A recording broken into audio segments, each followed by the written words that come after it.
Okay, everybody. So thanks for coming to the workshop for this. Um, let's think. So we want to apologize for the last workshop not being recorded. There were just some technical issues. We're going to try our best to make sure those are resolved. But today is kind of would you agree, Alex, is kind of like a recap also in general anyway? Yes. So whatever you did miss from the last workshop, it should be kind of covered in this one. So. And if everyone could please put their student ID in the chat for us to record who comes. Yes, that would be awesome if you did that. Thank you. I'll do it. Okay, so let's talk about this. So you learned about a couple of different things with respect to atoms and elements and whatnot. And just to make sure that we're familiar with the various regions of the periodic table, I'd like you guys to take maybe a few minutes just to label these things, or maybe we can talk to them together. The people who are here right now, do you have abilities to turn off your mic so we can discuss? Yes. Okay, one person. And if the others can, that would be great. I can monitor the chat for answers if they Yeah. Alrighty. Okay, so then let's kind of talk through this. We have two people at least, that's not bad. And then if you're in the chat, you can always just type it in if you don't want to be on the mic. It's fine. Okay. So we need to be really like aware of the different like really big picture groups in the periodic table. So can anybody remind me what the or just better yet, like how about we start off with this first question right here, which states what are the rows called in the periodic table and what are the columns called? Rows are called periods and columns are called families or groups. Yeah, that's totally right. So rows are called periods, yeah. And in generally speaking, the columns are they're called families, or usually a lot of people call them groups. In this class, we'll call them groups. Now, so just to be clear, what we mean by a row is going sideways, and a group, a column, we mean going upwards like that. Sometimes it's easy to mess those up. And there's kind of a beauty to that because we call it the periodic table because the trends for each type of element, like the characteristics, they start to repeat themselves in a periodic way. So does that mean that means that as you go, you know, row by row down the periodic table, each given column that's composed of that row, like, you know, as you go down, like the characteristics are the same. So all of the atoms in this first group here have very similar characteristics. And they, as you go down in a periodic fashion on your way down, they all still continue to have these same characteristics, which is why it's called the periodic table. Okay. So who can tell us what the first group is called? Alkali metals. Yes, the alkali metals. The alkali metals. And can you give me like one characteristic about them, or? I know it has something to do with them being one column. I believe that's their, I think she said valence electrons. Yeah, that's true. So they do have one valence electron, actually. Good catch, yeah. So we'll put that actually. That's actually one of the most important things. They have one valence electron. I'll put VE for that. Yeah. But also, it turns out having that one valence electron makes them very reactive. Okay. Who could tell us what the next group is? Somebody want to say? The next one to the right. Earth metals. Brilliant. Yeah. So the alkali earth, the alkaline. So that usually it's going to be alkaline. So with an N. Earth metals. And what's something about them that you know?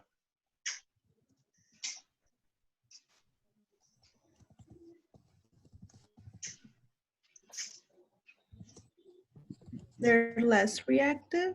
Yeah. With respect to what? compared to what? To the alkali? They're still reactive. They're actually very reactive, just not as much as the alkali metals. Reactive, so I'll say less reactive just in general.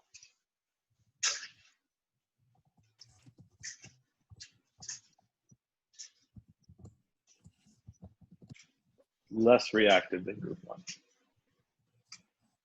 What's going on in the middle here?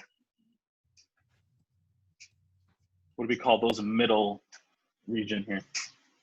Transition. Yeah, we call these the transition metals. And a lot of the metals that you're familiar with, like iron, copper, tin, all of those metals are kind of hanging around over here in this area in the transition metals. So these are a lot of the metals that you're familiar with. Yeah. Next to this column here, this no common names area here, what's this one over here called? 7A.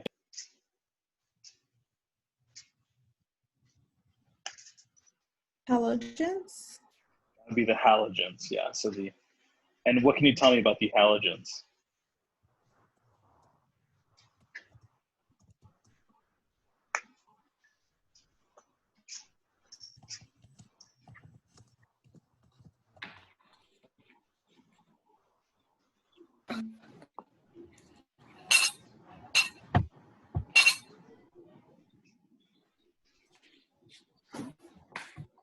So it turns out the halogens are also very reactive, yeah. Also very reactive. In fact, like some of the most reactive elements on the periodic table, such as like fluorine and bromine and chlorine, are on that side right there, yeah. We're gonna go into a lot more detail in a bit. And then finally, what's up with this last 8A group? What do we call those? Are those the noble gases or? Yeah, absolutely, yeah, the noble gases. Why do we call them that? Or like, what's going on with that group? Because they have nobility, right? Yeah, they're unreactive as well, I think. Yeah, they're very posh. Yeah, they're like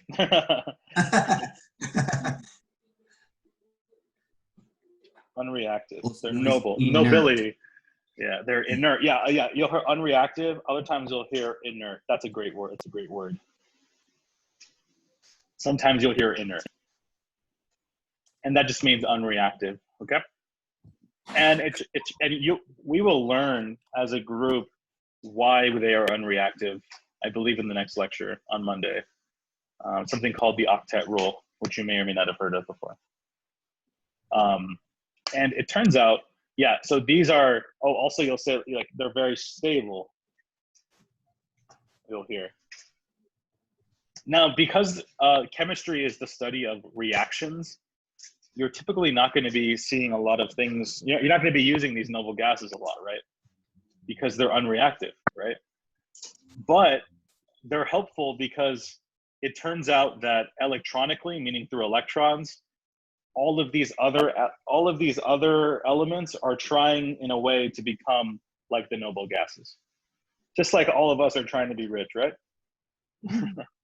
So it turns out that all of the other elements on the periodic table in some way or another are trying to make it to have the same electronic structure as a noble gas. Yeah. So they are kind of the motivation for all of chemistry that we see in this class. Why do they want to be like the noble gases? Are you asking me or everybody else? Not necessarily you. I'm pretty sure you know. Everybody else, who knows why they want to be like the noble gases? We want to be stable. Yeah. Yeah. So like pretty much anything that happens in chemistry, like when in doubt, I don't know why this phenomena is happening. You can almost generally say it's because it's increasing stability. Like generally speaking, that is your ace in the hole answer if you don't know the answer to something. Does it increase stability? It does. And it's like, oh, then, oh, cool. Whew. You know, it's like, it's generally the answer most of the time. Okay. Because all things are trying to become more stable. Okay. So these are the different groups that you are responsible for on the periodic table. Okay. And in addition, I'm going to say for homework, you should double check your notes. For homework, double check your notes, consult your notes, and see if there's any other details you need to add about the characteristics of these groups, right? We talked about them here, and now you have a general idea, but look at your notes. Write these things down, and that will solidify them in this area here, okay? So that's for you. Do some homework. All right. Now, something that we talked about today was the electron configuration. And I want to make it really abundantly clear that everything that you're learning about with those electronic configurations it's incredibly helpful to think about them through the context of the periodic table. Because I know that you saw this like thing that she was doing with like the energy going up in like a triangle kind of way. I really don't think that's a helpful image, to be honest. I don't Yeah. like It looked a little more confusing than it actually was. Yeah. Whereas if you consult the periodic table, you can see that really clearly where these numbers are coming from, right? You can think of it like a roadmap that leads you to the electron configuration that you'll see. And we're going to get into a lot more detail probably on Monday about this stuff. We're going to do a whole workshop on electron configuration. There's a lot more things we need to cover. So don't worry about that. But I just wanted you guys to be very, I wanted to prime you guys. So when you're studying over the weekend, maybe think about that chapter through the context of this picture here. I find it very helpful. Okay, more on that later. All right. What are some general trends of the periodic table? Like, what are the different color coding that I see here? Like the blue, the green, and the yellow. What does the blue represent?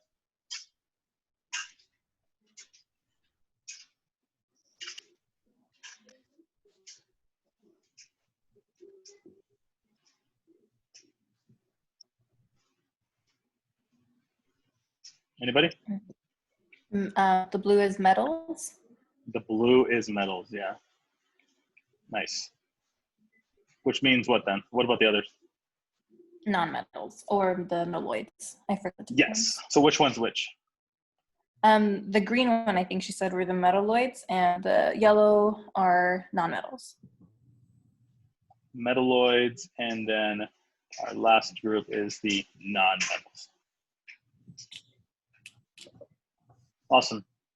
So I'd like you guys to spend maybe a minute or two to consider the properties of metals and non-metals, list them out, based off what you remember, and then we will come back to you guys about the different things you need to know about these, okay? But there are some properties you need to know about these guys, metals and non-metals, so hopefully you can get through.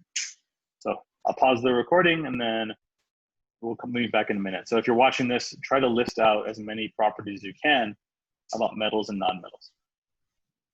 Okay, so let's resume. Okay, so we are listing out some properties of metals and non-metals. So what's some stuff you guys got, for example? The most obvious for me was metals are solid. Non-metals can be the other three phases of matter: solid, liquid, or gas. Yeah. But for the most part, they'll be mostly liquid and gas. Turns out most things are like gas, right? I'll say, but also solid, right?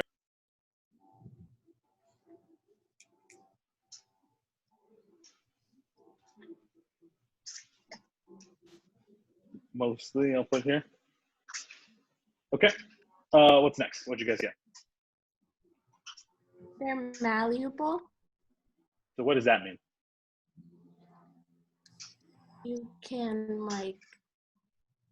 I don't know how to explain it. Sorry. malleable means you can like form it. Change the shape. Yeah. Yeah, they're like bendy, You can hit it with a hammer or indent. Yeah. And then ductile means like stretchy, right? Is that the idea? Yeah, so malleable / ductile. Whereas so the opposite of that, something that doesn't really form to a shape would be what? It would be brittle. Right?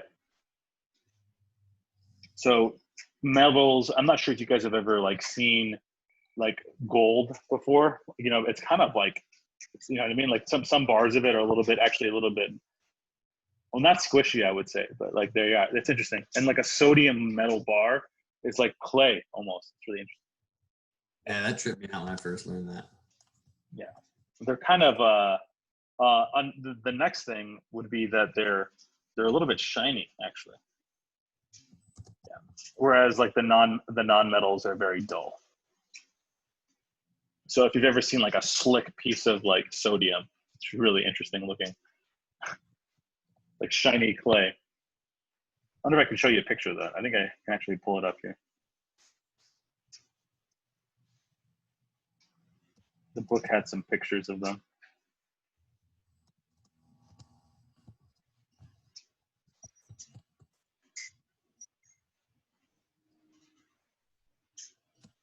Not the best picture, but you can see they're generally pretty shiny. Shiny little bendy metals. Okay. All right. Anything else? Metals are good conductors of heat and electricity. Yeah, they conduct heat, electricity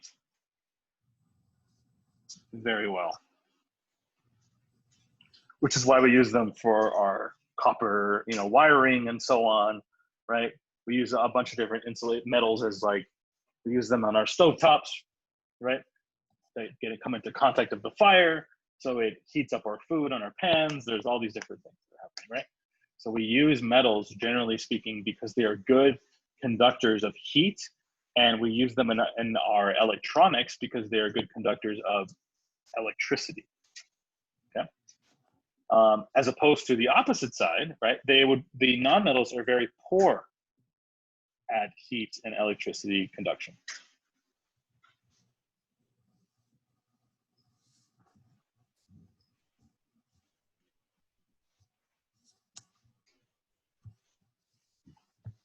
Alrighty, and then the last thing we need to know about metals, what would that be? That the metals lose electrons in a chemical reaction, and the non-metals gain or share. Very I thought important. that was probably like the most interesting. Yeah, Yes, this is really the driving force behind chemistry that in this class, the general ionic chemistry that we're going to talk about in this class. So metals, I'm going to do this in a different color because it's so important. Metals lose electrons in reactions. And then alternatively, the nonmetals gain electrons. Can I ask you guys a question then? Okay. So if you gain an electron, are you more positive or negative as a result of that? You would be more negative because the electron is a negative charge, even though Precisely you're right. gaining it. Yes, because you're gaining one whole electron, you would then have a charge of -1. Would you agree with that? Yeah.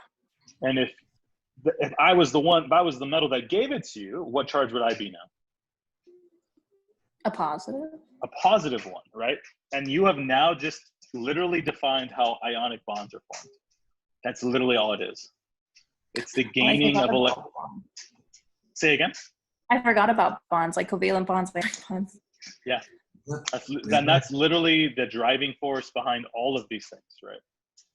And you remember how we said that there, as a quick little aside that's kind of fun, we said that these guys have one valence electron, right? Mm-hmm. Well, if you lose that one valence electron, who do you look like?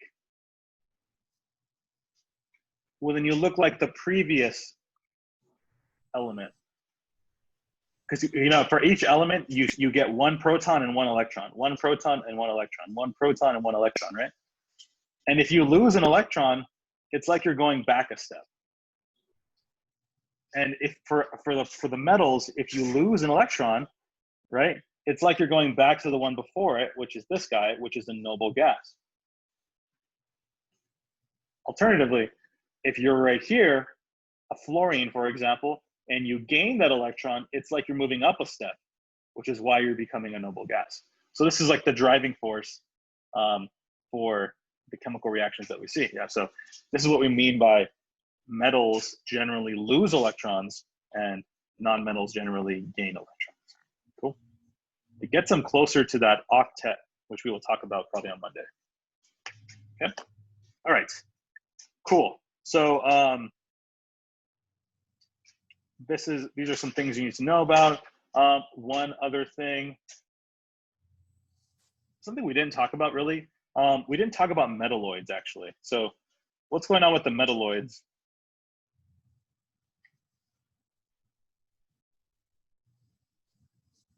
What are some really, what's probably the most important metalloid that you see here?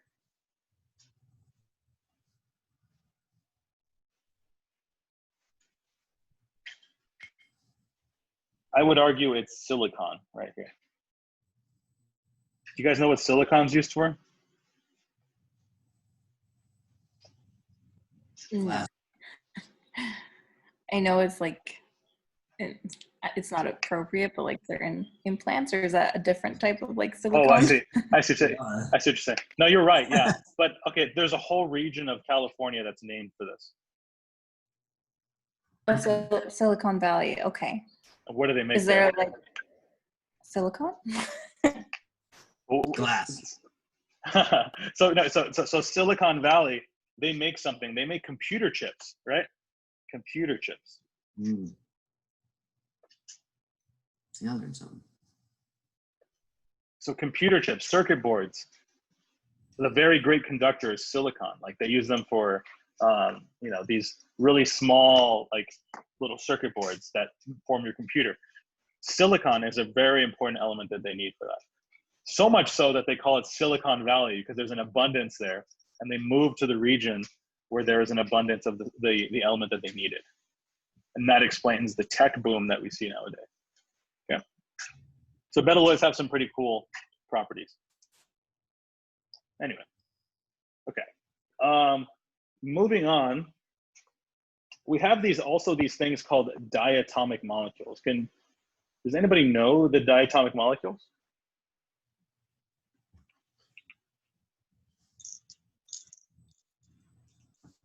There's at least 7.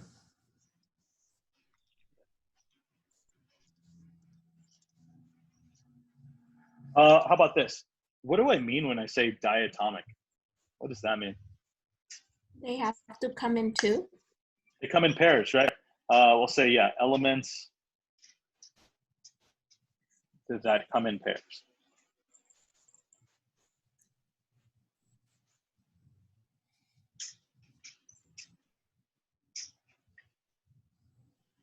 Okay, so there's a really great mnemonic device that I use. I've been using it since, I don't know, day one, is have no fear of ice cold beer. I was taught the same one. It's the best mnemonic device ever made. Have no fear of ice cold beer. So where the H stands for H2 gas, hydrogen gas. No fear is the no is N2 gas, nitrogen. F in fear stands for fluorine. Of stands for O2 and oxygen. Ice is iodine. Cold comes from the C and the L here, and that's Cl2. And beer comes from the B and the R, and that would be bromine. Have no fear of ice cold beer. I've also heard of somebody using the rule of sevens alternatively. If you don't like mnemonics like that, there's the rule of 7. And that is where you look. Let me snag a periodic table really quick.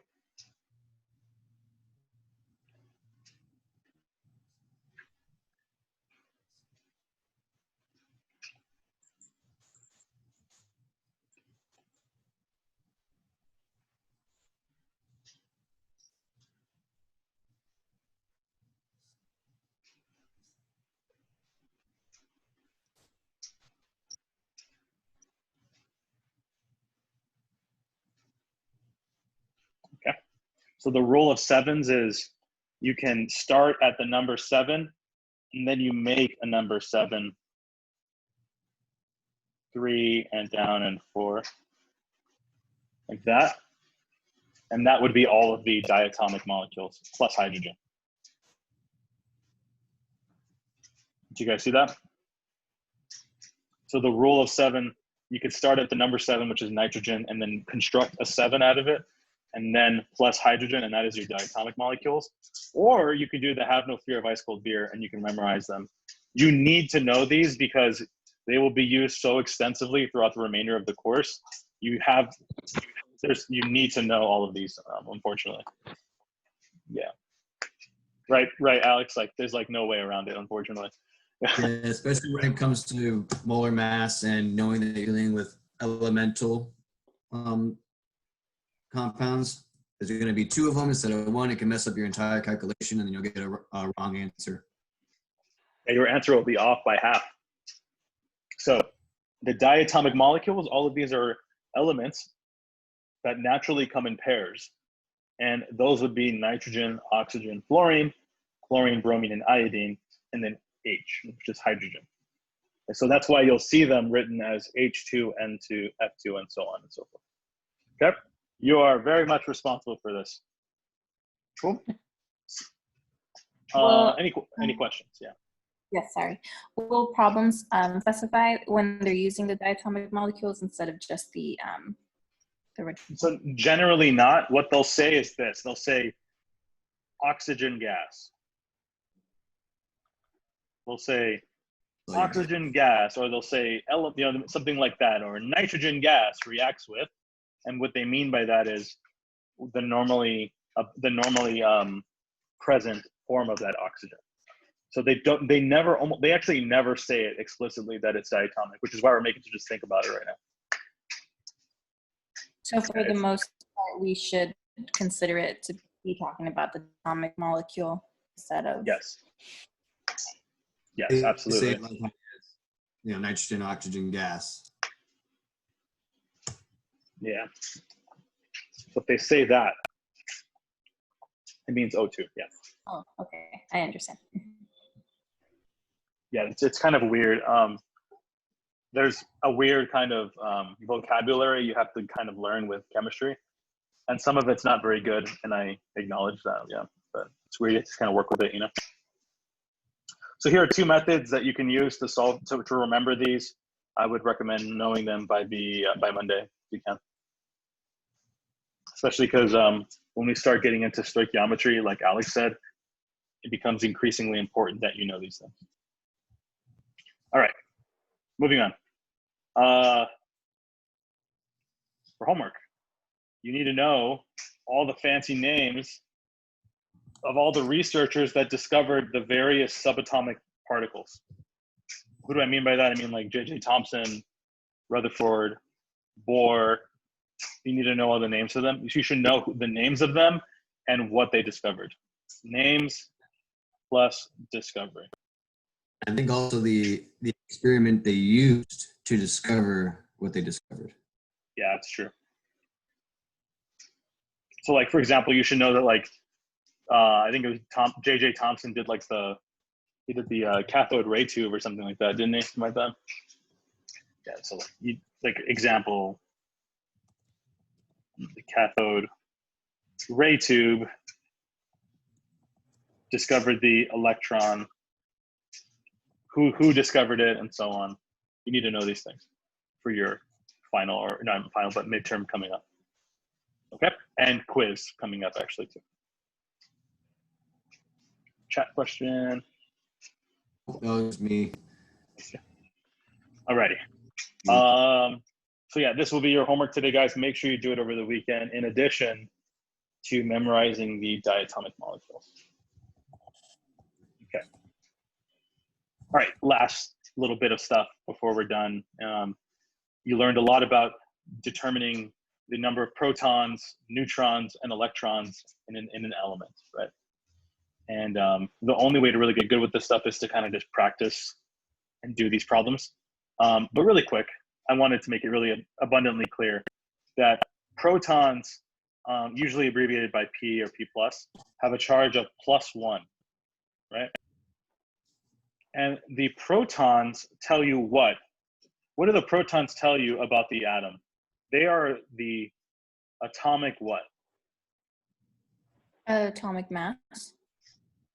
So they are a component in the atomic mass, but the number of protons tell you explicitly, just the protons tell you the atomic number. So if the atomic number tells you the number of protons that you have. Think of it like your social security card, right? The number of protons you have, like this, the atomic number is the social security number for that, right? It's like that, and that never changes, just so you know, right? Your social security number never changes. It's always you, right? But what else can change? The neutrons can change and the electrons can change, right? And that's why we have things like a difference in the number of electrons, we call those ions, and the difference in the number of neutrons, we call those isotopes, right? But I want you to be very clear with the idea that protons do not change, and they are what gives us the atomic number. You change the proton number, you're changing the entire element completely. Altogether, yeah. Change your social security, you're a different person. Mhm. Okay, so hopefully that's abundantly clear.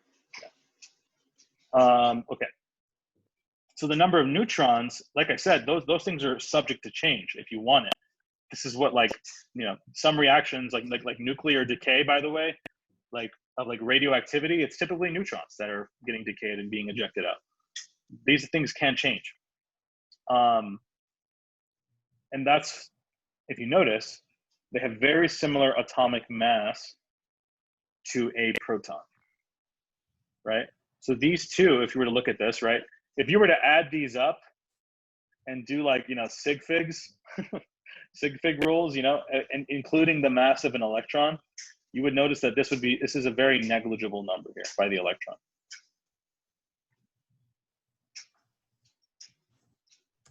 Right? It's so small, it doesn't really affect the overall mass, right, of this entire thing. It's really quite small. So that's why we generally say that the collective between, well, I should keep that, the collective between the protons and neutrons together, these give us what? Atomic mass. That would be the atomic mass. So the atomic number comes from your protons, and the atomic mass comes from your protons and your neutrons. Cool. Now, what about the last thing then? The last bit would be what? It would be, what do these two combined, I should say, what do these two combined give you? The number of protons and number of electrons.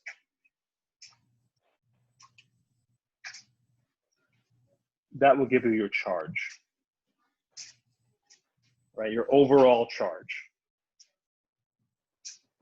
Something that we discussed earlier, right? So generally speaking, all of the atoms on the periodic table have the same number of protons and electrons, meaning if it's -1, there's a +1 associated with it. So the overall charge is 0, right? And that's what I mean by that. So the sum of these two charges will give you your overall charge of the atom. But that's subject to change, like we just talked about with the ionic bonds and stuff like that. Losing electrons or gaining electrons will change that overall charge. And we'll talk about more about that on Monday, most likely. Okay, so protons plus neutrons is your atomic mass. The number of protons is your atomic number, and the sum of your charges from your protons and electrons is your charge. Okay, basic stuff. Any questions here?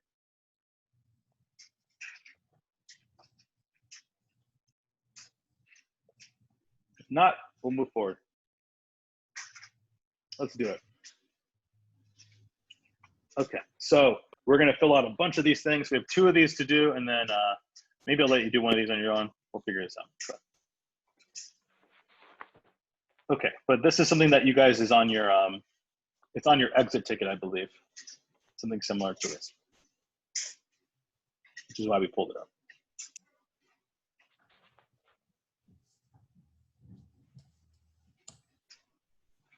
Fix this.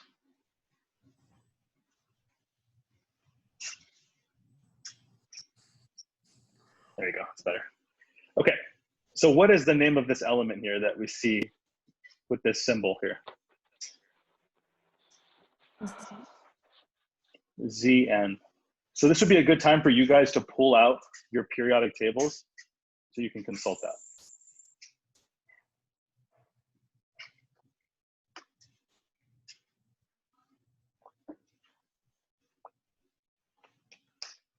Although I think the periodic tables on ProfPaz don't have the names. I think the book, or the It's class book, doesn't have a table either. I only see a ZR, actually. Let me just dig some more into this. It's Oh, C. it's zinc. Thing. Zinc, yeah. ZR, yeah, so zinc, if you guys are looking for it, it's near the middle on the top, I believe. Near the middle on the top. Oh, number 30. Okay, thank Okay, so then what is my atomic number for zinc that you see on the periodic table? 30. 30, okay, great. So what does that tell you about that element then? Then it has 30 protons and 30 electrons. Exactly, because it's neutrally charged, great, boom. And then how do we get the number of neutrons then?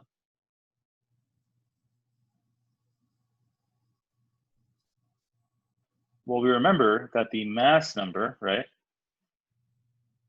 The atomic mass, I'll put it here, atomic mass, is composed of the number of protons plus the number of neutrons, right? So we would take the atomic mass and subtract the number of protons. That's precisely right, yeah. So if you did, that would be 66 minus 30, which would give us 33. There we go. So you can see now, right? We can give you just a little bit of data. And with that little bit of data, you can extrapolate a lot about an element that way, right? You guys see how this works? Okay. Would it be you. 30? Wouldn't that be 36? Oh, sorry, I can't do math, my bad. Mhm. Okay. I don't know why I read this as 33, 63. Okay, does that make sense? Okay, so let's do this next one. What's atomic number 12? What's the symbol for that? Yeah. Magnesium. Magnesium? Yep. Okay, and what's the symbol for magnesium? Mg. Say that again. Mg. Mg. Be very careful. There is another element called manganese, and that's Mn. Right. Versus Mg. So manganese is on the top row of the middle in the transition metals. And that's I see it. very different than magnesium. A lot of people can use these two. Okay. Manganese versus magnesium. Okay, so if I have 12 as my atomic number, what's going on with that?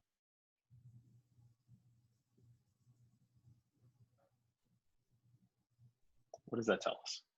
Our number of protons and electrons. Kaboom, kaboom. All right, and then what's my mass number then?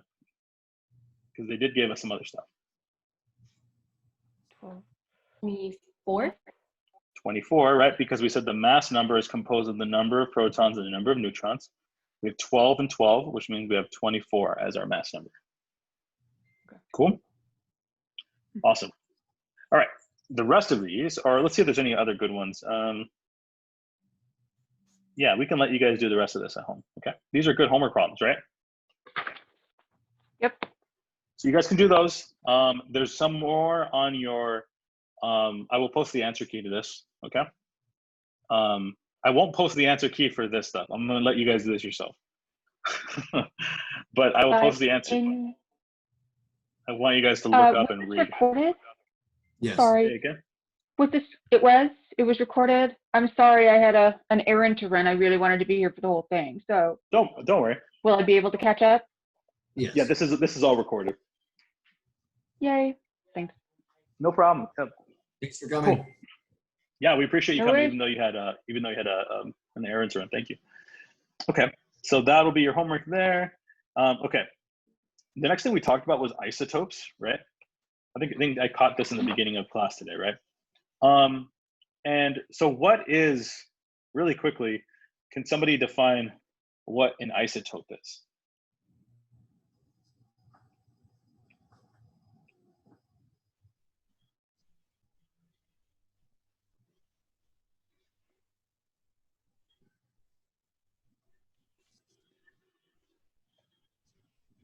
Who could tell me? Example, different number of, it's the same element, but different number of neutrons? Yes, absolutely. It's the same element. So I should say, your definition's even better. I'll say same element with a different number of neutrons. Right? Now, it's explicit, or it's rather implicit in saying it's an element, that they're the same element.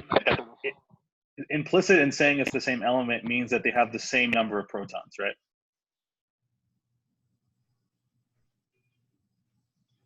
That's what we said, right? Protons are your social security number, right? So without having to say it explicitly, saying something is the same element is the same thing as saying it has the same number of protons.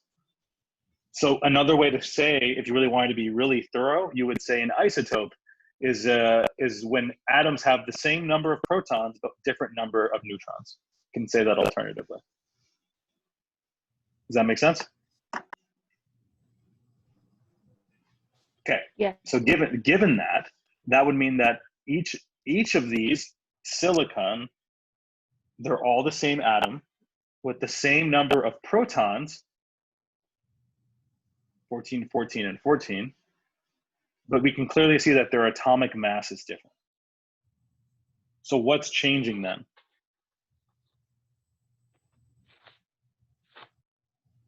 Well, it must be the number of neutrons then, right? In order to affect that mass. Yeah. Cool. So then, given that, what would be the atomic number for each of these?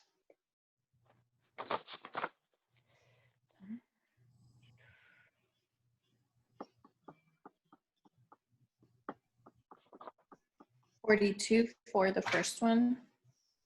Remember, we're talking about atomic number. Number of protons. Oh, just kidding. That was Good joke. Mm-hmm. so What do we got? 14. It would be 14, right? What about the rest of these? 15 and then 16. So remember, so the number of protons are not changing, right? Yeah. So the protons are your social security. They're not changing. Just kidding. So then 14 here and 14 here, right? Yeah. Okay. But what is changing is our mass number is changing, right? Mm-hmm. And we can see here on this one, it's 28, 29, and 30. Okay. So then what's going on with the protons, neutrons, and electrons? Well, the number of protons and electrons would stay the same. Good. So it'll be 14, 14. So do they stay the same because they're the same element? Is that why the protons and electrons stay the same? Okay. Precisely. And then what's going on with the neutrons? How many do I have in the first one? 14, Great. And then the next one? 15. 15, and then 16. Yes. Cool. Does that kind of drive the point home? What's going on here with isotopes? So just something that was a question earlier to me, that was asked earlier, is, right, explaining isotopes. These are all isotopes of each other. That's how we would call, we would define these. These are isotopes of each other.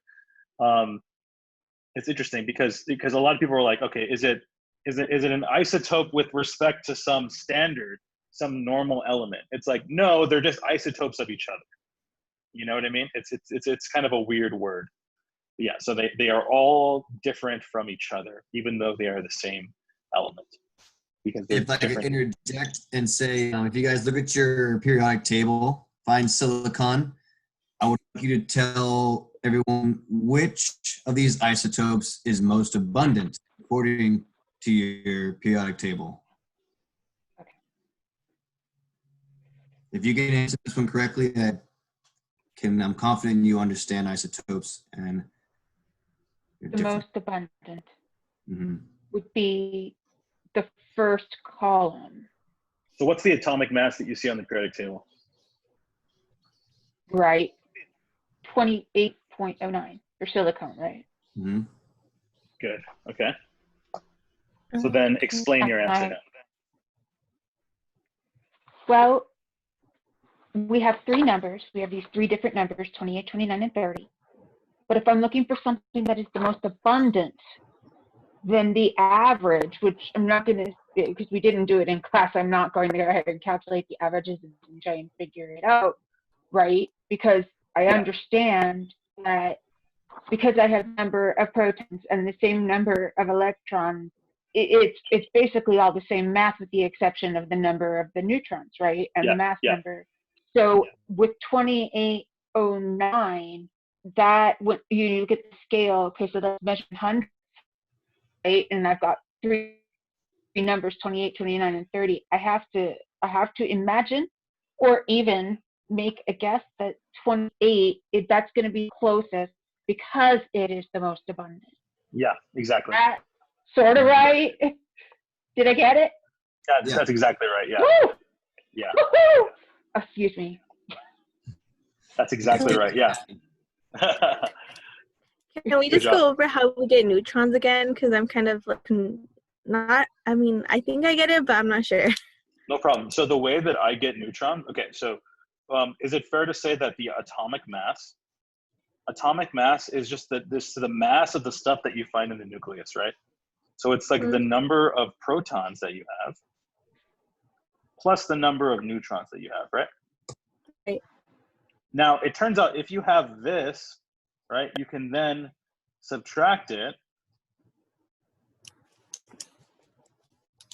Subtracting the number of protons, just like in algebra, it gives you the number of neutrons. Mm-hmm. So that's how we solve for number of neutrons, and always is we subtract the number of protons from the atomic mass. So let's look at this really quick. Yeah. So this was 28 to begin with, and we subtracted the 14 protons we have, and that gave us 14. Okay, that makes sense. All right, thank you.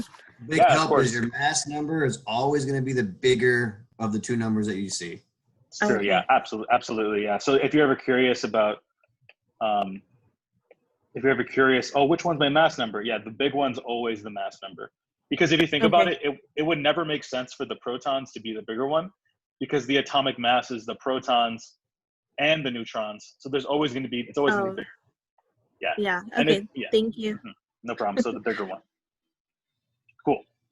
Awesome. So this last one's a challenge problem, and then we'll call it for the workshop. I'm sorry. Fireworks. Okay, let's do it. So here is the most abundant isotope of lead. 208/82. How many protons, neutrons, and electrons are in 208/82? So you guys, let's work through this together. Or what do you think? Should we let them do this on themselves first? Yeah, let's give them 4 minutes. Yeah, we'll give you guys 4 minutes. Yeah. Work on this. Try to get all the answers. And you need your periodic table in front of you, okay? It's a good problem. Awesome. I'm going to pause the recording. So if you're watching the video, just pause it, try to solve it whenever you're done, and then we'll go over the answers together. Okay, let's get back on it. Let's finish this. So who wants to tell me how they started the first one? So we're given this lead atom, and they're giving us the components of it. Really quickly, 208, 82 dB. What's this? Can you guys give me the identities of these numbers? What are these numbers here? 208 is the atomic mass, and 82 is the atomic number. Atomic mass. Very good. And oh, sometimes the atomic mass is it's what abbreviated A, right? Sometimes, right? You know, like in Gajoyan's lectures and stuff like that. And then 82, you said, is the atomic number. Is this one the one that's X? No, is that the symbol? I forget. I think it is X, right? It's Z. Is it Z? Oh, I'm the worst at this, yeah. And then this is X here. Yeah, normal. It's crazy. I don't know why she makes, you know. From Prof Pass, they're switched. So in the position where Yeah. she, Yeah, it's like, it's a really bullshit kind of thing, but yeah. But yeah, anyway, so that's our atomic mass, and then we know that 82 is our atomic number. Okay, so then in part A, who can explain what's going on there?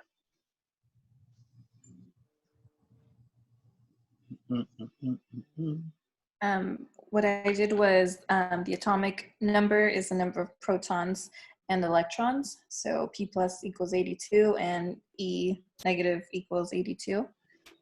And then to get the number of neutrons, I just did the atomic mass minus the atomic number, and I got 126. Fantastic. And then the number of neutrons is by the atomic mass minus the atomic number. So that would be 208 minus 82, which is equal to 126. Good job.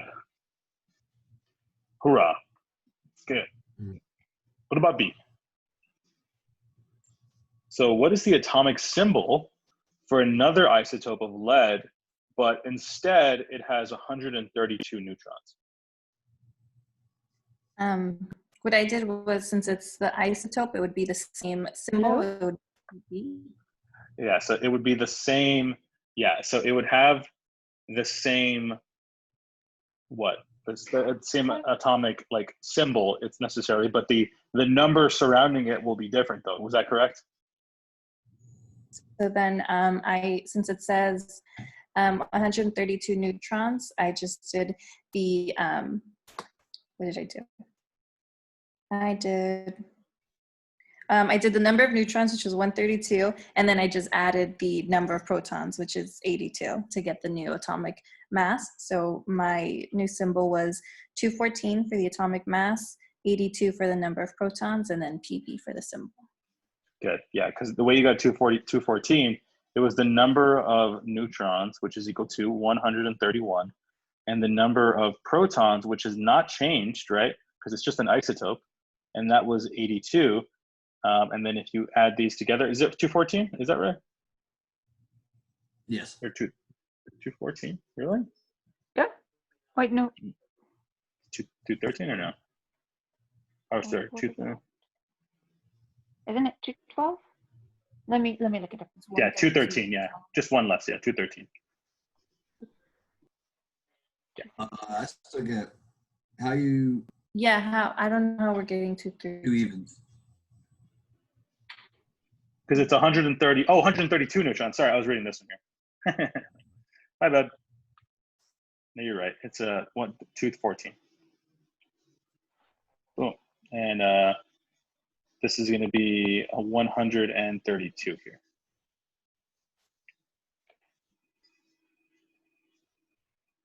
Oh, you're looking at the 131 from part C.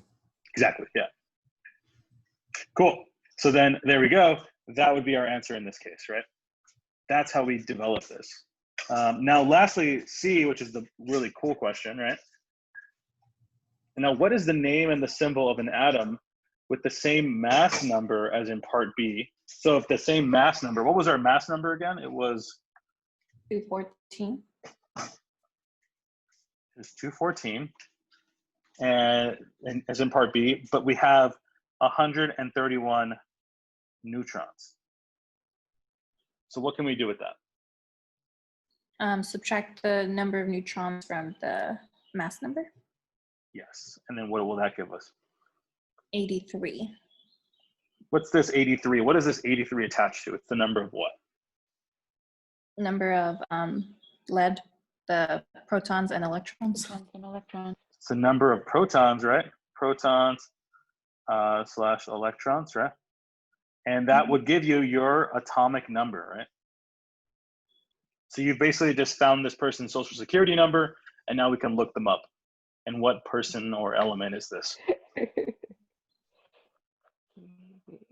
So What is since the number of protons is and electrons is different, would it still be considered an isotope? So the electrons haven't changed. The electrons haven't. There hasn't been any electrons discussed in this whole thing. Yeah. Right. Yeah. So really, I really haven't needed to include electrons in this whole thing. Yeah, there's no need to include them at all. Yeah. Later on down the line, we will though. So then what element has 83 protons in it?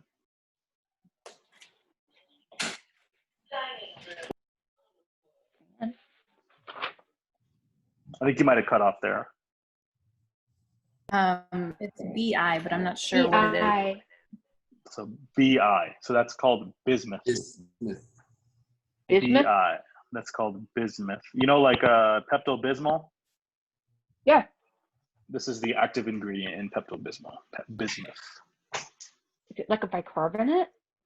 Or is it? No, it's just like it helps with, I forget. I looked it up once. It's really complicated in the way it works, but yeah. So it Don't worry helps about with, it. Oh, good. yeah, but the Unless I'm making it. yeah, Pepto-Bismuth. You can kind of think of it like that, yeah. Got it. I see. Yeah. Yeah. So Okay. we have this bismuth. So let's look. What would the symbol be? We know it's Bi. And then what are the numbers we're going to attach to this thing? 214 for the atomic mass and 83 for the atomic number. And that's it. We're done. I thought it was asking us to do the same thing for lead. So like the atomic symbol would have still been Pb. That's why I was confused. I see. Yeah. Yeah. Because you have a new number of protons, so it's a new element, right? Mm. Yeah. Cool. So does that kind of drive the point home? Does that drive Yes. everything home on how we did this? Cool. So for hopefully everybody who's watching, also that makes sense to you. This is one of the challenge problems in chapter 4 from that book I got. There's a lot of other good challenge problems as well. Remember, if you look up any of the ones in that textbook that have orange on the number, the answers are at the end of that chapter. You can see them. Okay. All right. But other than that, that's a pretty good end for today. I think we covered a lot. And then on Monday, we will talk about electron configuration in detail. We'll give you a bunch of examples, but make sure you read up over it over the weekend so you don't forget it. Okay. Okay, guys. When will this be posted by any chance? So this When will this the recording. rest of the recording? So it'll be posted once it buffers. It'll be posted. And yeah, we're good to go after that. Yeah. So it'll Where be will maybe it be like posted? on Canvas, maybe like in like 20 minutes. Perfectamundo. Cool. All right, guys. We'll see you in a bit. See you guys later. Thank you. Okay. Bye. See ya.